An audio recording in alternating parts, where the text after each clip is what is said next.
So we had a stacked weekend in combat sports as we were teasing on Friday pretty much, and I think some of it lived up to the hype, some of it didn't, and obviously like we'll get into all that. But I figure we can start it out by just kind of going in chronological order. So I was going to go Bellator, PFL, UFC, and then Canelo.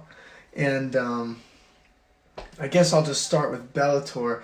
I didn't really have like too much besides about the co-main and the main event for that, but one of them that like I really wanted to talk about was Yoel Romero getting a violent knockout win, and man, like he was putting it on Alex Polizzi, and like I didn't really know much about Polizzi coming in, but they said he was a pretty good wrestler, so that clearly didn't do too much for him against Yoel Romero. I mean, he hits like a train. It's just so wild because Yoel, even like at his age, is still like so athletic. Like he can just explode from all these different angles, and he chooses like when. Like he can, it's almost like a ticking time bomb. Like because he stands and he waits and he waits and he waits, and then once he has it, he just explodes forward and he can finish people just like that. And yeah, I just wanted to give him a shout because that was definitely like a great win for him. I mean, he definitely needed it because his first Bellator fight, I remember he fought Phil Davis, and I remember he was saying like he thought it was going to be 5 rounds, and that was a whole weird thing. So he really needed a win there. And in the main event, Ryan Bader versus Czech Congo. I mean, the rematch there, that was it's a bit of a tough fight to watch, just because Czech Congo, he's a great striker, and Bader, all he was doing throughout, or Congo, all he was doing throughout that fight, he was just on the back foot, and every single time Bader would just get him up against the cage, control him up against the cage, whether it be like on his knees or up just against it. Just a tactical error, I think. Like he kind of let his hands go a bit in the 5th. I don't know if you saw much of that fight, if anything, but either way, I mean, there wasn't too much to note just besides that Ryan Bader just dominated Czech Congo, and once again proves why he's like the best heavyweight in Bellator right now. So we'll see where they go from there. But PFL, honestly, I thought was a lot better than Bellator on this particular day. And that was at night, and I guess we'll go from bottom to the top there. Obviously, I know you were here for this one. But we'll start with Rory McDonald with a dominant rear naked choke win. That was just so clean. Like, he got him down, and, like, Rory's grappling is just on, like, a different level than some of these guys at the PFL. It really is. Yeah, like, it was funny, like, right when we turned it on, he was already, like, in full mount. We're like, oh, crap, we missed it. But then he just got that rear naked, and we're like, all right, well, if anything, we came just in time. But Rory, it was all about, like, what's he going to manage to slip in and finish the fight with, is the rear naked choke. So. It's good to see him get a win like that, too, just like, because he had a rough ending in his PFL season last year. I mean, I think he lost to Ray Cooper, and I know he lost before that. I can't think of who.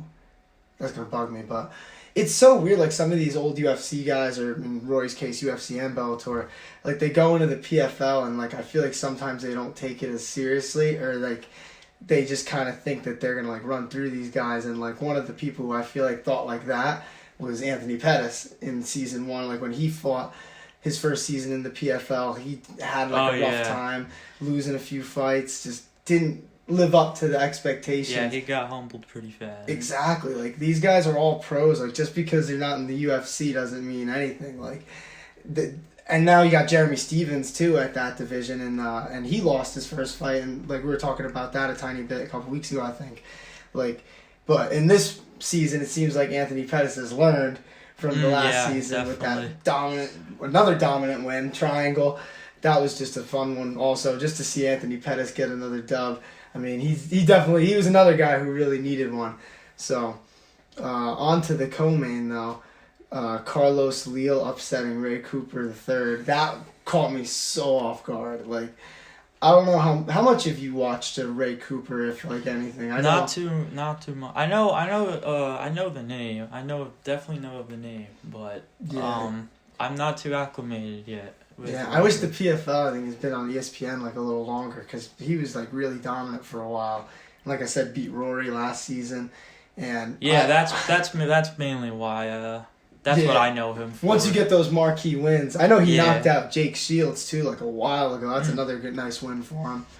But this fight, they were saying coming in that this guy Carlos Leal was a top prospect in the PFL, and like I never know how seriously to take that because like organizations like Bellator and the PFL, they kind of have like, I don't know how to say it, like they have their top guys and then they have some people who are like, you know, they maybe don't aren't that good. And so like when they throw out the term top prospect, I'm like, all right, well, how good can they actually be? And he battered Ray Cooper the third, so I'd say he's pretty good. Yeah, he seems like he's pretty good. He had his back and just seemingly was just controlling like the entire fight. It felt like, and he was landing heavy shots on him yeah, the whole time, the ground and pound, just crazy. And then even in the main event, Ray Cooper. Just to touch on it a little more, Ray Cooper had I believe it was in the last round. Ray Cooper was showing some life, and where did you think?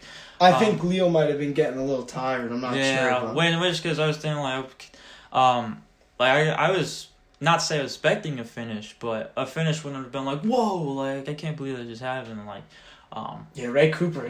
I'm fucking hard. Exactly, he hits hard. I was kind of just waiting for him to like pick his shot and just land something, but no, it didn't. Never ended up happening. So I like upsets though. Makes the sport more interesting because now you got another guy to look at in that division. You're like, how does he? Yeah, and it wasn't some like cheap point system win either. Like it was a dominant showing. Like, it was a great win by Carlos Leal. He definitely proved himself that night. And then in the main event, someone who, I mean, you could say she needs to prove herself in other ways, but in the PFL, she's as proven as you can get. Yep. Kayla Harrison, dominant unanimous decision win. Honestly, not too much to say there. I mean, it's expected at this point, and even she kind of said it was like a lackluster performance on her part, even in the win. So, I mean, it is what it is. I mean, you want to see Kayla Harrison fighting like better girls than she is right now, but I mean, you kind of just have to take what you can get. You know what I mean? So, but overall, I honestly enjoyed watching the PFL that night. I thought it was a really good card. Yeah, agreed. What do you think of, like, I feel like we haven't talked about this that much. What do you think of, like, their season structure type thing? Because, like, some people like it, and then some people get kind of confused by it because of all the points. I'm a little confused by it. I feel like it could get a little convoluted at times. Like, yeah, I mean, I don't know. I guess with, like, more time, if they, like, maybe, like, implement a few more things to, like, just make it as, like, just as easy to like comprehend and understand for everyone as possible, but I don't know, maybe it's just I guess I just haven't watched enough PFL yet to like really got you. Me, like, I get the point system and like how each points, like, I don't even know how to put this. This is how complicated it is. It's like pretty much like each type of win is almost like a certain amount of points. Like, remember, like Roy McDonald and Pettis had the quick 6 because they got it in the first round, like, so they get 6 points in the standings. But the thing that I don't get is like their next fight is booked based on like what their point total is. But like I have no idea how to calculate that. That's where I get like confused. It just feels like such a complicated way to go about it. Like I feel like a season concept in MMA, considering it's not there like in any other promotions. Like, I like the idea of it. Yeah. But it definitely needs like a little bit of fine tuning, I'd say. Yeah. But overall, that was a good card. I'll say that was a fun PFL card.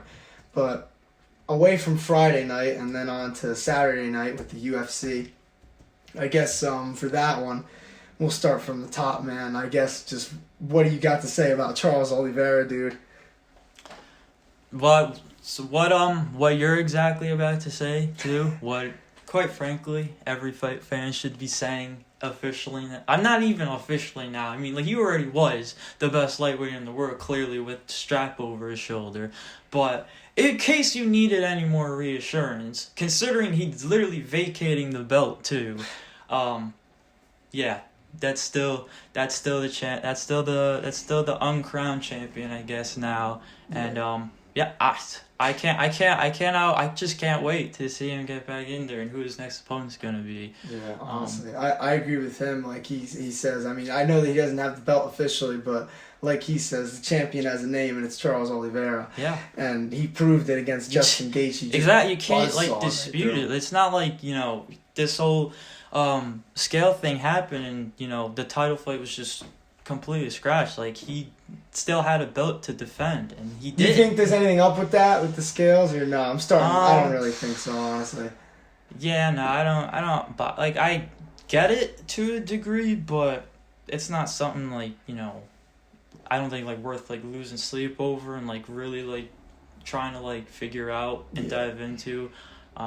It's yeah, interesting. it's I figured it was worth, because I feel like hardcore fans, like, if we didn't bring it up, they'd, like, be like, all right, what the fuck are you really doing here? But no, we of course, mention it needs to be talked about for sure. Yeah, there's a lot of rumblings about it. It was really weird. It's just unfortunate. It's like, it just is what it is now. It's not like Charles can be like, I want to be the champion again and just take the belt out. Like, that's it. It's vacant now. Someone else is going to win it, and then hopefully, eventually Charles is going to get his shot back, and we'll see if he can get it back. I was happy to see him prove the doubters wrong once again, because everybody was all big on him before the weigh-ins, and then after it, everybody's back doubting him again. And then, like, a bunch of people I heard talking, they were saying, like, oh, he's going to be very mentally affected by the fact that even if he wins, he's not going to get the belt. I'm like, you guys have not heard this guy talk. Like, he doesn't... That's not how he thinks. Like, this guy is the type of dude, and he even said it in his interview after the fight, whoever you put in front of him, he's gonna run through them. That's like what his mindset is. He doesn't care what it's so for. far and throughout his whole UFC career, Right. let alone this title reign, like that's Even what just he's this done. Run, 11 straight wins in like one of the toughest divisions in the UFC. Yeah, and then just no one wants to talk about you off because you're a Charles Oliveira truther, like that's known by now. But like just the run he had to go on, literally before all of this. He had to beat a lot of people like on like the lower level before they gave him the shot against Kevin Lee. I'll say that. It's because he doesn't talk. Like he talks with his fight skills. And how much more can you say with this? I mean, he rocks Gaethje with the first punch he throws. That might have been the craziest couple minutes, by the way. That was like a 2-minute fight. And, like, it was absolute mayhem because Gaethje hurt him a couple times. Oliveira hurt him. The first 2 seconds of the fight, there was a shot landed. A significant strike landed from Charles Oliveira. And then that last significant strike, really, that he landed that put Gaethje on his ass pretty much. Like, that was just a crazy one. Overhand, right? Like, and also just, like, the hooks that Oliveira throws. He hurt him a bunch of times with those left hooks. Like, it's crazy how he gets that. Because Gaethje likes dipping his head sometimes. And I don't know. I didn't like the way that Gaethje fought in this fight. Because, like, when he fought Ferguson and when he fought even Khabib, like, in the short time it was on the feet, and also Mike Chandler, he fought so much more, like, composed, like, controlled chaos. And in this one, I don't know, he just didn't seem as controlled because like you had multiple times when he was throwing looping punches and he would literally fall from how hard he was throwing them, get him all out of position. Like he was putting a lot behind the strikes he was throwing, and then just like obviously the fight didn't go very long, but like at least in the long term, like that's gonna have his effect, and like if it didn't end in the first round and just. The further that fight went, like the more it was just gonna favor Charles Oliveira, I think. So I'm just like, I'm done with people calling the guy a quitter. Like, how many more times does this dude have to get dropped and come back and beat elite lightweights for people to believe that this dude's not a quitter? Like, that's why I was pissed when he missed weight. Because, like, at the end of the day, I'm like, whether there was a problem with the scale or not, whether he had a problem, like, just weighing in or not, as the champion, it's your job to make the weight. Yeah. And so, like, I can't make any excuses for him there. But, like, to call the guy a quitter, like, come on. Like, what are we doing here? Hasn't this dude done enough to, like, shake that narrative? It's unbelievable. He hasn't beaten Conor yet, bro. Oh, God. Yeah, well, let's not even go. That's the crowd, but that's the kind of crowd that's saying this stuff. Yeah, hey, well, Conor said he don't want to cut the weight to fight Oliveira, so... He might fight someone we're going to talk about a little bit. Exactly.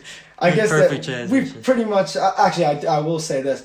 For the lightweight title picture, just what would be your ideal next step for the lightweight division? Because I as much as I would love to see Islam versus Oliveira, screwing Beneil Dariush like that is so... I just hate that, but I feel like it's going to get done. No, yeah. I really hope so, too, that... Beneil Dariush gets his fair shot, because, I mean, at least in a Islam fight, I'm gonna have to, before I can make a, confirmed like prediction on that. Like I'm gonna have to look into stuff more and then really feel confident about it. But I mean, Islam, at least with Islam, like I think everyone's aware of like most people are aware of like the threat that this guy possesses, and just there's another dude that could just easily be champ like any given night, to be honest. And for me, it's we have like that. We have a little bit. I mean, not in the clarity in the sense that there's literally no champion now, but I mean, at least with Justin Gaethje, like we know Gaethje's pretty much out of the title picture for at least right now, which is important because of how just elite lightweight is. How many worthy names are up top for a title shot. So it's good to like I don't know. I guess play that kind of like process of elimination and then ultimately come down to like the fight that needs to happen. I'm not sure what that fight's gonna be though yet. For me, it's like I think it'll probably be Islam, but my whole problem with it is like I just can't fathom. I don't care how many straight wins he has. Like I can't fathom giving someone a title shot without beating the top 5 opponent. Like at least Darius is beating guys. Like that's what I'm saying. That's the fight I think needs to happen for that opportunity. Exactly. Like I think that he's worthy of it skill wise, but it's just who did you beat? Like you can't. Like I just don't like how someone could just skip the line like that. But I certainly think he's capable, more than capable. That fight is the fight I want to see the most. That one and honestly Darius versus Oliveira is another one. But exactly, it still needs to be proven first. I mean, we'll see what happens with it. I mean, a lot of questions, I guess, because Charles obviously won and now title's vacant, but he's definitely going to be fighting for it and the next time it's up. So, who knows what's going on there. Who knows what's going on with the strawweight division after last night, too. I mean, that was one of the most bizarre title fights I think I've ever seen. Probably the worst title fight I've ever seen. There's been some bad ones like Silva versus Talis Lates, people in like Woodley versus Damian Maia, but that was probably the worst title fight I've ever seen. Like no action really within the first couple rounds, and even after that, limited action. I did rewatch it. I said I was gonna, and I remember when we were watching it live, off the top of my head, I had it 49-46 rows because of some of the striking. But as I watched it again, I had it 48-47 rows. But like at the same time, like how can you even score the first 2 rounds? Like you're really gonna. I don't know. It's too tough. Like I literally gave round 1 to Rose because I think she might have landed one more punch. Like who knows? I mean, like let alone it's just a difficult fight to talk about, let alone score it. The only thing that's even worth noting, like from either of them, really, was Rose's footwork was like fucking fantastic. Like the way. I don't think that really goes anywhere. Yeah, she masters her. Like she's so good at like keeping her range, but like in this fight, she just wasn't engaging whatsoever, and like it sucks because she lost her title, and it's almost like she kind of gave it away. Because she just didn't throw enough, and she's mad that she didn't win, but like, how can you be? You mentioned it too, before the fight even started, how she just looked nervous in a way. She was bouncing up and down like a lot. Because she's usually screaming the best thing like since the first Wei Li fight, but she always seemed like she was like in control, like her breathing. But this one, you could see it. She was like. Yeah. Like, it was like, you could tell, like, it was really... I think when you're still... Like, I said this in the sports book, and you even mentioned it when you said, like, if anything's going to happen, it might be Rose beating herself. I feel like what it is, it's like, when you're in the cage and you're looking across from someone who finished you at one point, like, that's a lot to handle, and she looked like she just didn't want to risk getting taken down or being put out of position to get taken down. It's just... I know that sticks with you forever, but, like, even she said herself, I mean, both of them essentially, like, that was 8 years ago. Like, those two, both of them have come such a long way since then. Like, with Rose literally standing as champion. I don't know, it's just such an odd fight. Odd, dude. Even the corner advice, like, wasn't as solid. Yeah, like, Trevor, like, we're not ones to like not talk about how great Trevor Whitman is and all that. But even he was just didn't seem like there was much. It doesn't take a rocket scientist to tell Rose not more output. Like you're putting those rounds like in the major chance, and like they were. I was hoping that confidence, just that simple confidence, because like you're the best in the world. Like just go and show it. Well, he only said that in round 5, and she didn't even show it then. Yeah, I was hoping that was she did a little better. The tide a little, but I gave her round 5, but it's like she landed maybe 12 punches. Yeah. So it's just I don't know. That was a tough fight, and like it's a tough fight to score. You can't be mad at it either way. Like you're gonna get 50% of the people who say Rose won, 50% probably say Carla won, and then the other amount of people wish they just got their money back.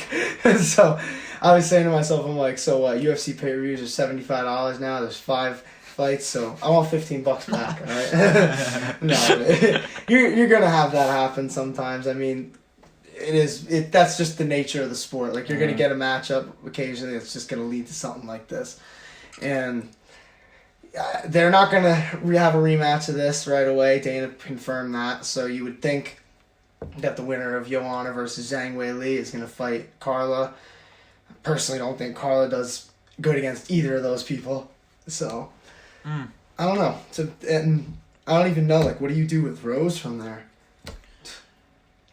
Yeah, no, Rose was in a really awkward spot now. I feel like, she's lucky at strawweight stacked though, because there's not really a shortage of a fight for her, but you could give her Rodriguez, you could give her Mackenzie Dern, maybe even a trilogy with Andrade because they're 1-1.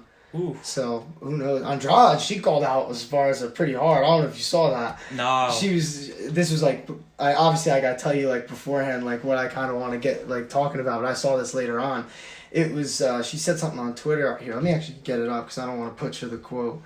I wonder if anyone tweeted this for her too because I know Jessica Andrade doesn't speak English, and this was pretty brutal. Let's see. Ooh. MMA Junkie. Was it on MMA Junkie? Yep. She said, I take advantage that you didn't block me on Twitter. This is to Carla. I want to say that your fight yesterday was the worst in strawweight history. Champion of boredom. I can't wait to rip your head off. Congratulations on the boredom belt. But fans of this sport want to see a massacre. I'll do it. There you go. That's a good call out, too. I didn't think I wanted to see that fight, but now I do. Man. I don't think you could give her a title shot right off the bat but aggressive. Let's get her closer. I need to see Andrade back up there, especially after that win over Amanda Lemos. Especially coming with a pay-per-view now, that fight night is gonna go onto the radar. Yeah. But that was a great win for Jessica Andrade, and we got to remember that she's right up there in that title conversation too, along with Marina Rodriguez, Mackenzie Dern, and all these other people. So. It sucks that this fight kind of didn't really give us any clarity on the two of them in terms of Rose and Carla. But, like you said, you're going to get it sometimes. And just to get this fight out of the way, too, because this was another bad one. OSP versus Shogun was another one that's kind of like that. It's just, it happens sometimes. Not every fight is going to be a great one, you know what I mean? But onto a fight that was a really good one while it lasted. Michael Chandler versus Tony Ferguson, man. I guess we'll kind of just go through the fight. Tony started off really well. I even said in the prediction on Friday that Tony was going to be able to land those straights up the middle, which he was, and he dropped them with that 1-2. And, I don't even think he really hurt him that bad. I think he more just caught him off balance, but either way. And then, just from there, though, Chandler with that quick takedown in the middle of the first round, and that for me that gave him the first round because he was on top for such a long time. Yeah. He was landing elbows, big punches, and honestly though Tony looked really good though. He came out energetic. He didn't look flat like he did in his last couple fights. He even off his back he didn't settle like he did against Oliveira and Dariush. Things were seemingly going to plan. For obviously not the the takedown and then the ground and pound he was taking wasn't ideal, but he's still, you can see that he's older. Despite him doing pretty good, you could see that he's not as fast. He's not as I don't know. if you remember kind of like really when like Tony was still like just kind of like in his prime, like in that win streak. But like at that point, like it's so different, like the aura that he had, and like people were literally afraid to get in the cage with this guy because they said to themselves, he's just gonna keep walking me. Like the Edson Barboza fight, I love that fight because Edson Barboza at that time was one of the most dangerous strikers in the sport. A lot of people were afraid to fight him because his kicks were fast, powerful, all that, and Tony just walked him down. And got in his face and just kept hitting him, and eventually darced him. And, like, just that Tony, like, when he could have blood just running down his face and he's smiling and coming right at you, like, it's just, you don't see that anymore. And that's just what it is. Like, I think his body is just taking too much at this point. He's 38.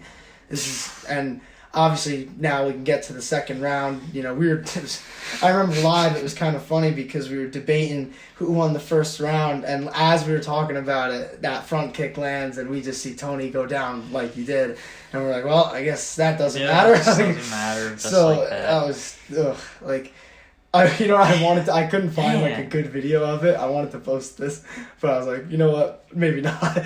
But it was like that video of Tyrese, the congratulations, like for Michael Chandler, like because I'm like for Michael Chandler, like I do because I really want to get more into Tony Ferguson, but Michael Chandler, we do have to say this, like that was spectacular, like that was a great knockout, highlight reel, one of the best finishes, if not the best finish of his career. Yeah, it was right there for the taking, and he took it. No one's ever done like that, anything like that to Tony Ferguson, so ever. Brutal. So that's why I say, like, I'm happy for him that he got that. It was congratulations! And then just, yeah, man, like, me and you were pretty quiet after that knockout happened just because, like, Tony's such a fan favorite. Everybody loves him, like, including us. He's, like, I'll say this, like, he's one of the main reasons why I'm such a big fan of the sport. He was in his prime when I was getting into it. And, like, it's just, to see him go down like that was hard. That was hard to watch. It was tough, just especially of who it was. And, like, also, like, literally, this, like, Tony had a smile go on his face going in the second round, going back to his corner. Like he had the energy back. Oh, man. He was landing shots off his back, too. He cut Chandler with an elbow. It just happens so sudden. It's so... It's the nature of the game, like, and like that's why I'll say this, like, I don't necessarily think he's done, but I don't think that they should be matching him up against these top guys right now. Like, give him somebody like in his generation, you know what I mean? Like, I don't know. Let's see what the lightweight rankings look like. I kind of want to see this, because I don't want to see him against like another young guy or like a top 5 guy. So let's see if there's anybody in like the top 15 who's like, maybe Dan Hooker. That's a nice fight maybe, or I'm trying to just see. Honestly, I don't even know about Conor McGregor because Conor's such a power puncher. There's like, I don't know, and like I was hearing some people say that maybe they should put him towards like the older fighters, kind of like they did with like the Cowboy Joe Lozon type thing, like maybe like against guys like Cowboy, maybe run that back, Jim Miller, like people like that, just to see like where he's at. But I don't know, man. Like I can't see him beating a lot of these top guys because the speed isn't there. It's just and you can't tell me that knockout that he just suffered isn't gonna affect him in the future. Like he has a rock solid chin, but like that you get hit like that. No one's chin is going to save you from that. It's just tough because like. And it's so weird too because Chael Sonnen always said this. He says every MMA legend, it doesn't matter who you are, you're gonna end up the same way at the end of your career, face down, ass up, and embarrassed. Like and like that's just how it is with like all these people. Like even back in the day, like Chuck Liddell got knocked out a bunch of times. Anderson Silva at the end of his career in the UFC was getting knocked out a lot, and like. Now Tony Ferguson, you know, TKO'd Gaethje after taking a hellacious ass whooping. Charles Oliveira dominated him. Beneil Dariush dominated him. And also, you got to think about those two fights. Oliveira hyperextended his arm, and then Dariush put him in that deep heel hook. So his knees, his arms, like, and you got to think too. Tony's already had knee problems before, like when he fought Anthony Pettis, like when he was supposed to fight Khabib the last time or second to last time, and then. I don't know, and then this fight, you just get knocked out like that. Like, I just don't know what you really can say about it. Like, because I don't think he's done. I think he can still beat people, but. Well, I think that's the thing. I think he just needs to get that one win back. I guess so. Maybe Bobby Green too. Another one. That's another person in that age range that could be like an interesting one. Then not like I obviously you already know like I'm a big Bobby Green fan, but not like that aside. I just feel like those two are completely gonna just throw caution to the wind and just be a good fight. Yeah, no, it'd be a lot of fun. I think maybe not like definitely not as fast. No, obviously. he should take a nice bit off. Like, and I know he took a nice chunk before this fight, but he should not rush back in after a knockout that brutal. Like, that was one of the worst knockouts I think I've ever seen in terms of, like, how long he was on the ground. Like, just, that was vicious, like, seeing him go down like that. Like, that was... And also, respect to Chandler, too, for not throwing any more shots, because you could see that he was about to, and then he noticed, and he was like, oh, well, never mind. So that's classy on his part. But I guess just to wrap up the Ferguson talk, and then we'll go on a little bit more to Chandler... Just like, I do want to say this, just like, because who knows what's going to happen next with Tony. Like I said, I don't think he'll be cut or anything. But just to appreciate, like, really just what he did for the sport, like, when he did it. Like, his win streak was unbelievable. Like I said, he had an aura about him. Nobody was really willing to fight him. Everybody was trying to duck that fight. And then you think about going into the pandemic, how he was supposed to fight Khabib for the title. And then... that falls through, and him and Gaethje, like, I'll say this, like, UFC 249, when him and Gaethje fought in that main event, like, that is one of those things that's, like, a historic moment just for the sport, and just in sports in general, because, like, you got to remember at the time, that was the first sporting event in general, since COVID. So, like, you know, Tony Ferguson was one of the people, like, who gave that to us, and he didn't have to do that. He just did it because he knew that, like, you know, America needed some sports to get away from all the crazy bullshit. And, yeah, just, like, he's done a lot for MMA as a whole. And, like, especially, like I said, that fight with Gaethje is one of those ones that, even though he didn't win, you just have to respect what he did for, like, everyone for taking that fight. Because he definitely didn't have to. And, obviously, at this point, it clearly altered the trajectory of his career. So, just... definitely want to, like, spread my appreciation for Tony Ferguson, just because, like, if it wasn't for him, I definitely wouldn't be as into the sport as I am, because he was something special to watch, like, when he was in the midst of his prime, and, like, I wish more modern fans really understood that, like, because even before this fight, like, we were talking about how disrespectful the odds were, and, like, even with the loss, I still think they were disrespectful, because just look how he looked in the first round. Did he look like he didn't deserve to be there? Yeah, like, really, like, it... Well, once again, we kind of just said it with, like, it doesn't, like, you can have the best chin in all of UFC. You take a front kick like that, like, you can't, like, you just, it's not like you can tell your brain, like, no, don't get knocked out or something. Like, no, it's gonna happen. You don't even realize it happens until, like, even like Tony standing up when the call was being made to Michael Chandler winning.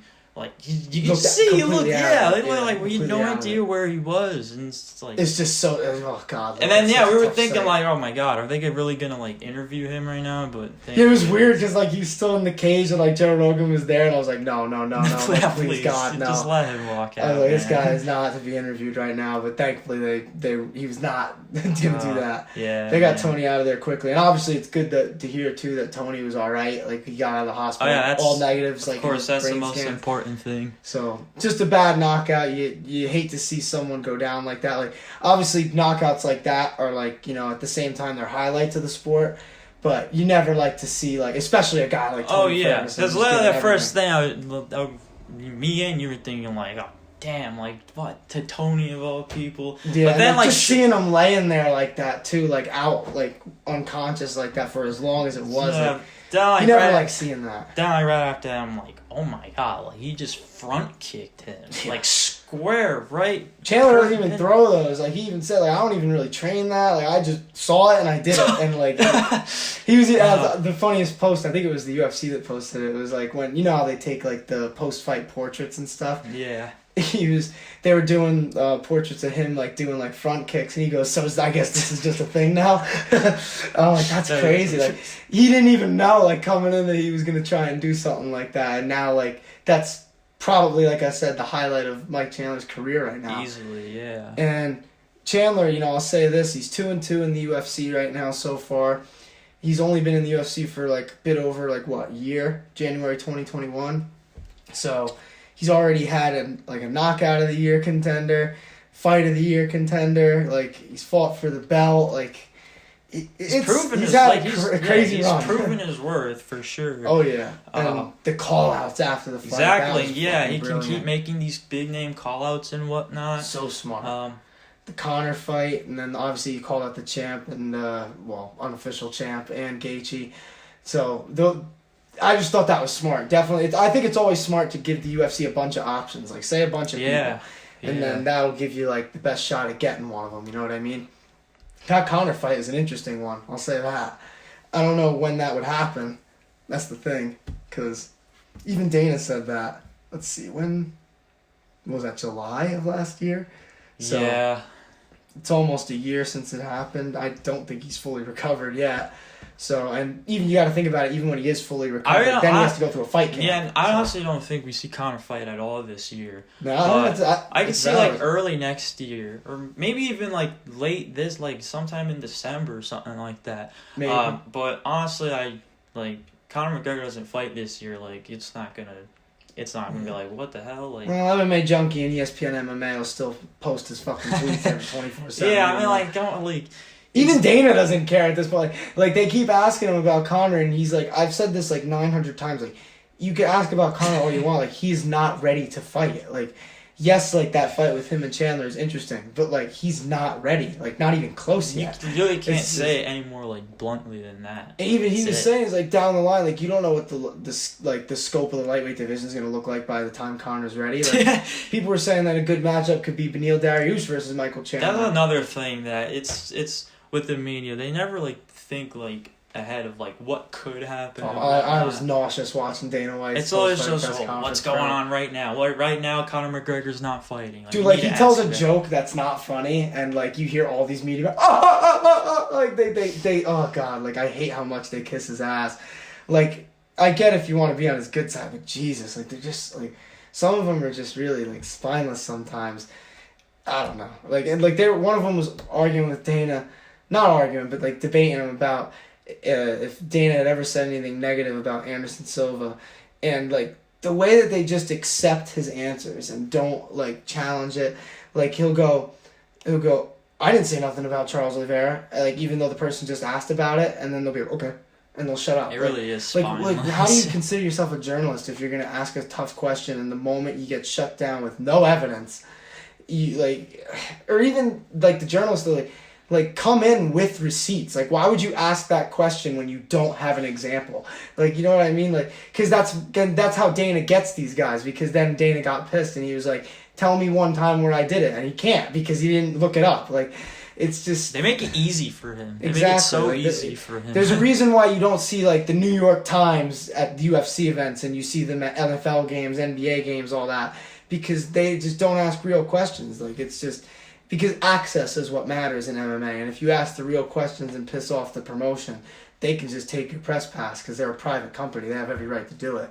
So, I don't know, man. Like, we kind of got on a big sidebar there. I don't even... The hell even started that? We were just talking about the Conor and Chandler fight possibility, and just Dana keeps getting asked like, when's Conor fighting? When's Conor fighting? Like, that's it. He's not ready to fight right now. That's it. And honestly, I don't think he's gonna. And me personally, I don't think he's gonna be ready to fight at all this year. Yeah. Whether he's like ready or not, I don't know. I don't think he does. Like, because people, I feel like they have no concept of like what medical, like how medical things work. Like, he broke his leg, like literally broke his leg, not even a year ago. It's because some people literally look at this guy as if he's just like, it's nuts, superhuman. Like, you don't see people saying, "When's Chris Weidman fighting?" like it's just, it's so stupid. Like, the guy is not ready to come back. He shattered his leg. He needs to come back. He needs to be fully healthy. And then when he is fully healthy, he's got to have a whole fight camp. So like, That's another 6 to 8 weeks. The thing with Weidman, that was just a complete freak accident. And then obviously with Conor too. But with Conor, like that leg was already like compromised. Yeah, it already was going into that fight. He was still throwing the leg kicks and whatnot, and then eventually, obviously, culminated into a broken leg. That was something to watch. That happened. So like he was already dealing with something before that, and then obviously became much much worse. So just give the guy his time. Like Jesus. They don't have to post every stupid tweet the guy says. Like, Jesus. And at least the landscape of lightweight right now, like, I mean, obviously a vacant title isn't ideal, but we really just brought it up of how just, elite up top it is and just all the possibilities and avenues that could be taken for that interim title fight. I personally think it's going to be Oliveira versus Islam for the title, and it's going to be Chandler versus Dariush. And then the winner of that will fight for Chandler versus Dariush is a really good matchup, I think. Oh, yeah. I think that's a fucking great matchup. Yeah, I really like People sleep on Beneil Dariush, man, but that guy very well might be the best on the planet himself. So, that's an interesting fight. I hope they book that maybe down the line. But, great win by Mike Chandler. Yeah. Tough to see Tony go down like that. Like I said, legend of the sport. And like I said, what he did for just the country, just helping bring back sports in America by agreeing to that fight when he didn't have to. Just good, like I said, hopefully he heals up and he's all right and he can get another win because he definitely has still got some left in the tank. I think he at least proved that. But besides that, great win for Chandler. But like I said, we already kind of covered OSP versus Shogun. Honestly, I didn't even want to talk about that much. It's not much to it. I mean, OSP won. Shogun has one fight left on his deal. The UFC is going to let him have that fight. He obviously earned the right to have his final fight. Yeah, of course. Like, we were even talking about it during the broadcast. They're showing him soccer kicking guys in pride. Like, give him his last fight. I don't care if he looked bad. Like, the guy, he wants one last fight. He's earned that. So that was a kind of an fight. So we'll just kind of breeze past that one. But Randy Brown versus Chaos Williams.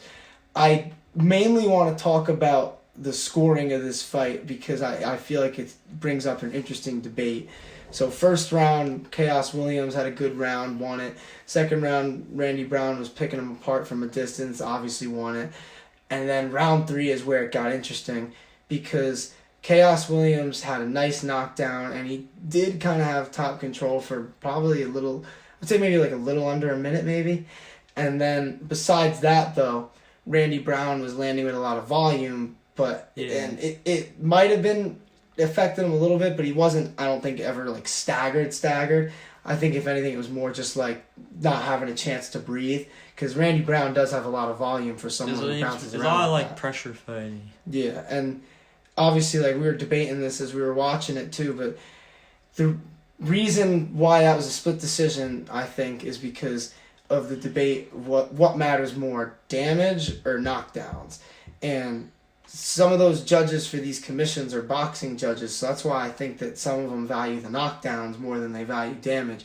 So like that could be why some of them, the one guy scored it for Williams, and then the other 2 scored it for Randy Brown because of the amount of output that he had in that third round. So I guess just what would be your thoughts on that? Like, to you, what should matter more in MMA?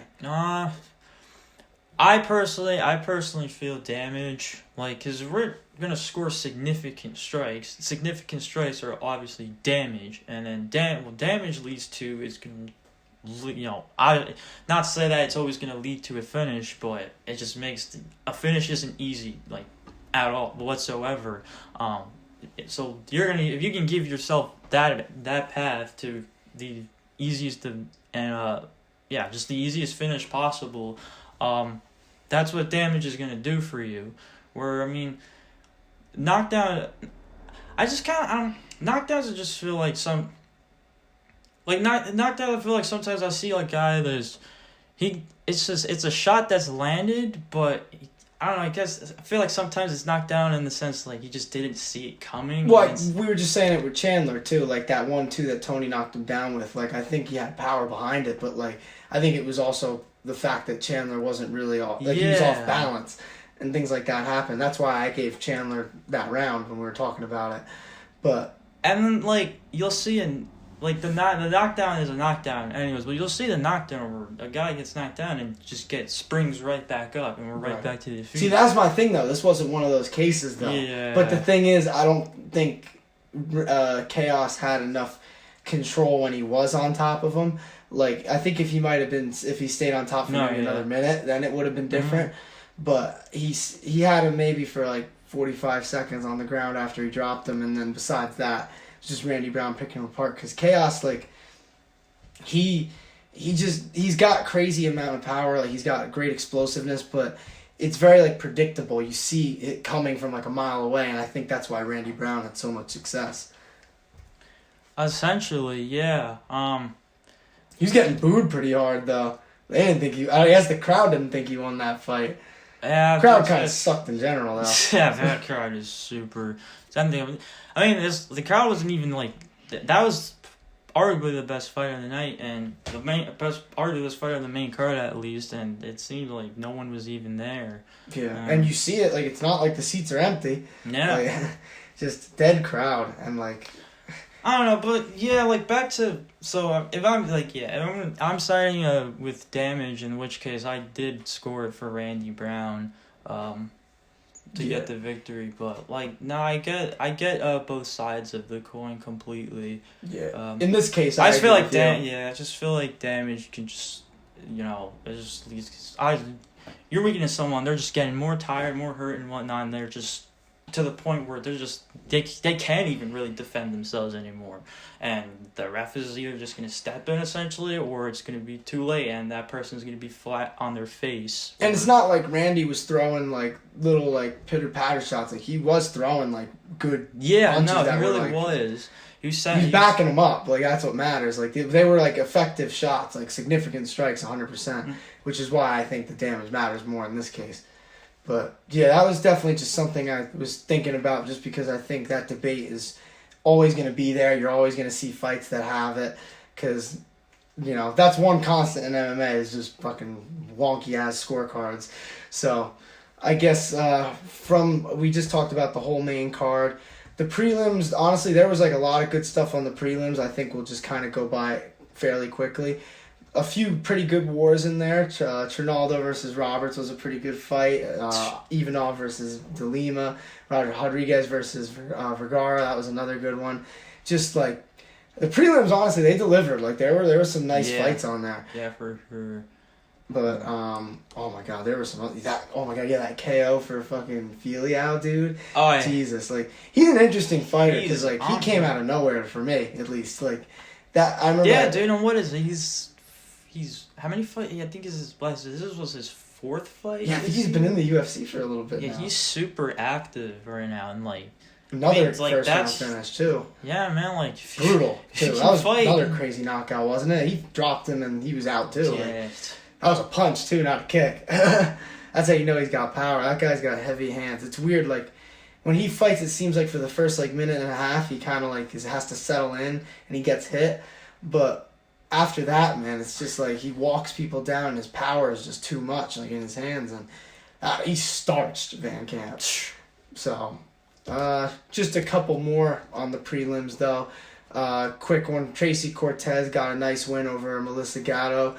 I kind of figured that was going to happen coming in because, like, Melissa Gatto was undefeated, but the two draws that she had, one of them was, like, because she got taken down a lot, and it was kind of generous, because should have probably been a loss.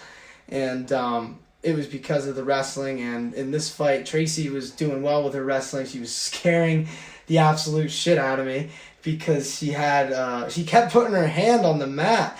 And I'm like, every single time she was putting up arm bars on Tracy. And I'm like, God, please just stop doing that, because I obviously had her in a lot of my fantasy lineups. And I guess we can get into that a tiny bit, actually. My fantasy lineups got fucking screwed by Cowboy Cerrone and Joe Lozon. It has come out, I think, if this is true, that Cowboy had some pretty bad tacos and threw up a lot, and the commission did not allow him to fight.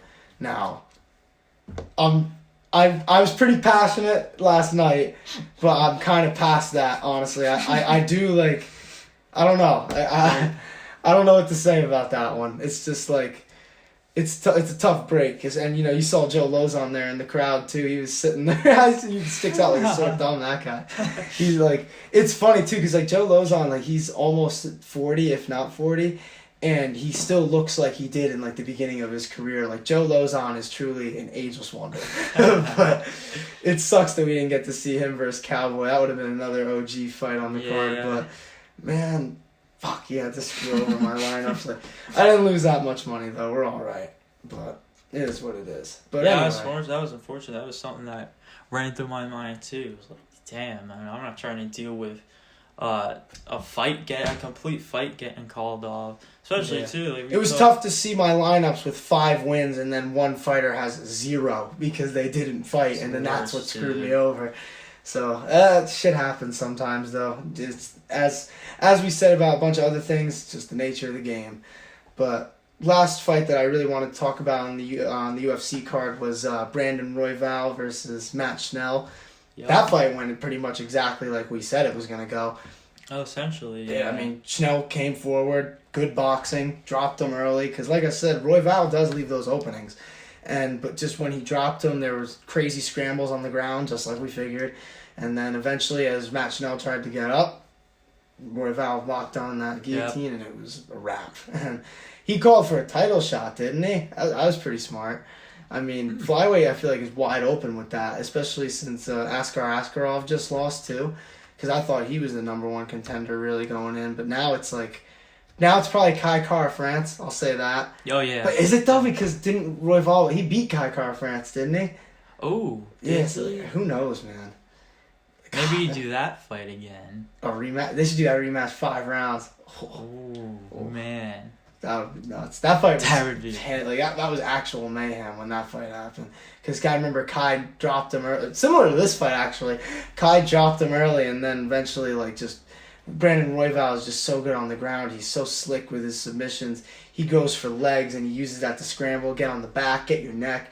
He just gets people out of position, and the moment you make a mistake, he makes you pay for it. And that was a great win by him, and great call out, because that division's wide open at the top right now. That's for sure. But overall thoughts, what did you think of this pay-per-view? I'd say it wasn't as great as some of the other ones, especially just because, we had a couple rough fights in there with the OSP one and obviously the strawweight title fight. No, it wasn't. The worst fight ever. But it wasn't bad by any means. It was just especially for a pay-per-view, it's just very, odd. Especially, especially, even before, obviously, with the whole, scale and all that. Yeah, and, I don't know. And then just, the fights happened, and it's just... And a even lot of Cowboy and Lozon, that wasn't even before the card. That was during the fight card. That fight. We talked about how many possibilities and whatnot the card could take, and just obviously just gave our best our best prediction and what we thought was gonna happen. But I don't think there's any human being on the planet that predicted that co-main event right.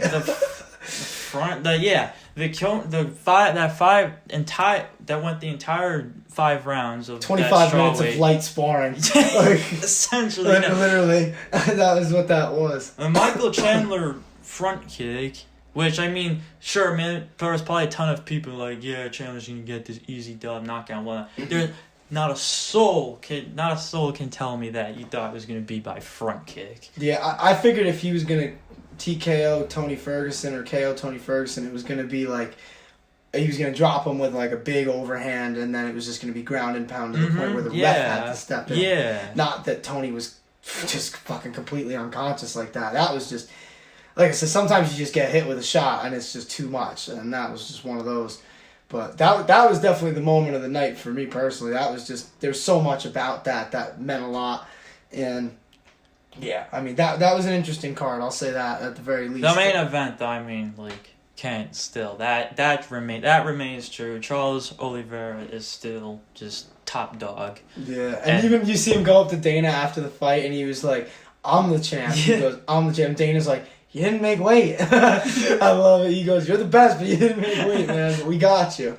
So I like that at least Dana, they're guaranteeing him the title shot. So they got it after that. He's proven that, just Kevin Lee, Tony Ferguson, who do you beat for the belt? Oh, Mike Chandler, Dustin Poirier, Justin Gaethje, and, a bunch of finishes in there too. So that's just, man, he is something else, and he's already like going down just by stats and all the records that he has. He is one of the best like fighters that this UFC has had, honestly. And arguably the most talented division too in UFC.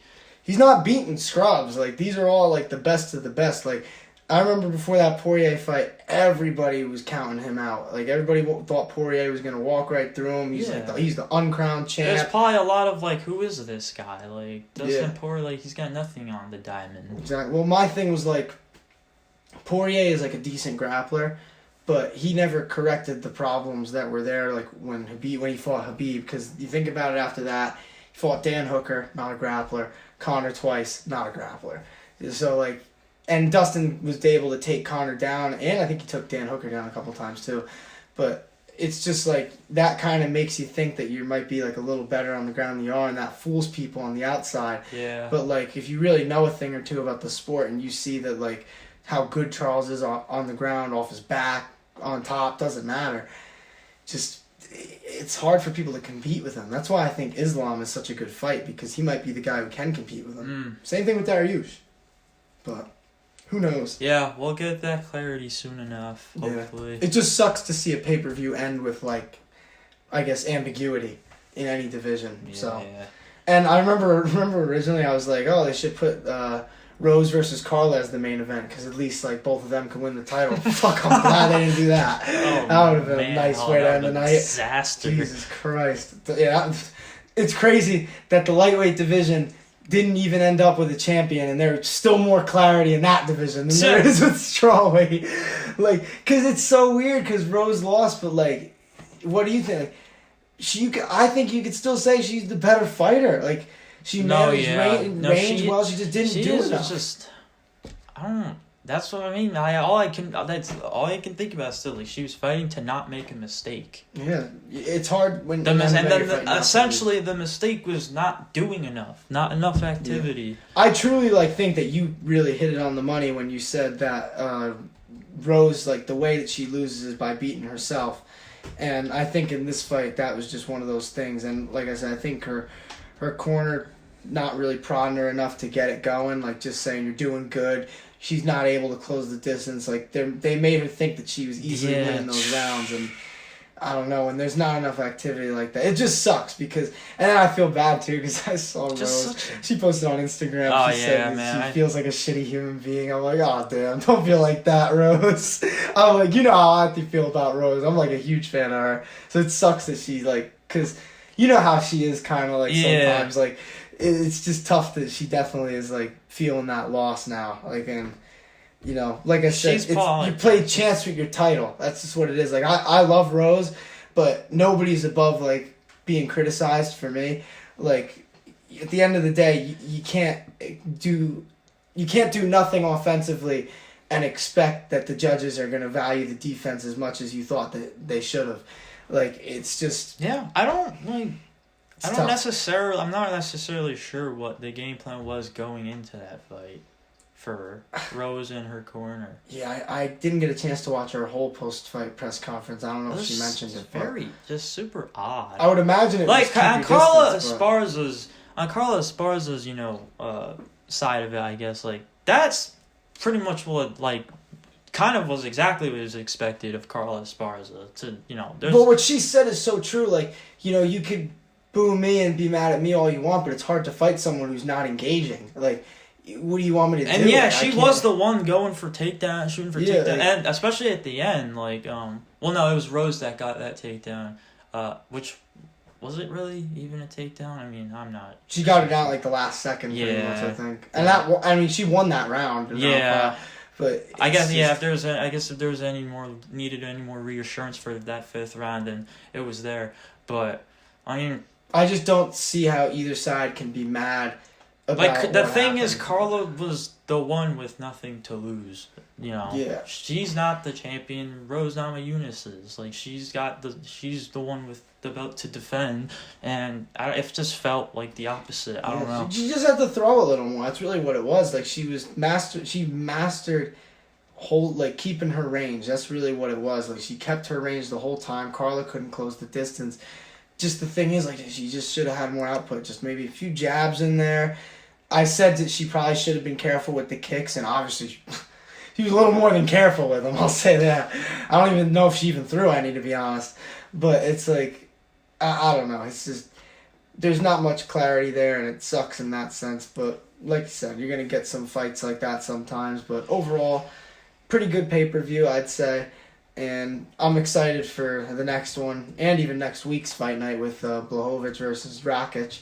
But before we do wrap up, I guess we'll just quickly talk about the Canelo versus Bivol fight.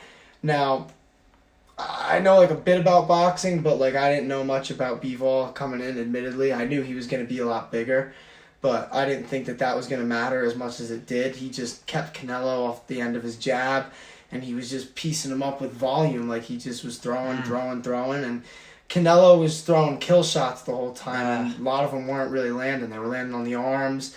He was getting some to the body. Like, he had moments. He didn't fight horribly, but overall it was just an easy, like, dominant performance for Bivol. Yeah. Like, who knows? Too big. Like, who knows if Bivol also might have. I mean, maybe perhaps it was a size thing, but who knows if Bivol just exposed something about Canelo. And I don't even know. There's people. I can't even think of anyone who's really done that to him since Triple G. Like, Triple G's the only other guy who's really made him look like he can't hit him. Because Canelo sometimes, like, when you get him with straight volume, like, that's when he starts to wing punches like that. But it's just so hard because Canelo fucking hits like a train. And Kamaru Usman would get knocked the fuck out first round if he fought Canelo. But that's neither here nor there. I mean, if anything, I think this fight actually boosts the odds of that fight even happening. That's what I was about to say. Which is fucking unreal. I can't even believe that I'm actually talking about this. Oh, man. Like, it's just... Oh, God. Yeah, so just because Bivol beat Canelo, just know that Canelo would still starch Kamaru Usman. Just needed that to be said. But, anyway, I guess that's basically it for Combat Sports Weekend. Like I said, I thought it was pretty good overall. Like, I enjoyed the Bellator event. I really enjoyed the PFL. UFC pay-per-views are always electric. Yeah. Oh, also, quick side note, congrats to DC for making the UFC Hall of Fame. Obviously, we have our criticisms about that Hall of Fame, but nonetheless, he's still a legend of the game. The natty It's goat, still a as form Kobe of says. acknowledgement. Yeah. We want to do our part here, so. Exactly. Like, he's one of the best fighters of all time. Like, legend of the game. Does so much for it, too. Especially now, too, with his commentary. Like, he's teaching new fans about the game because he's been there, done that.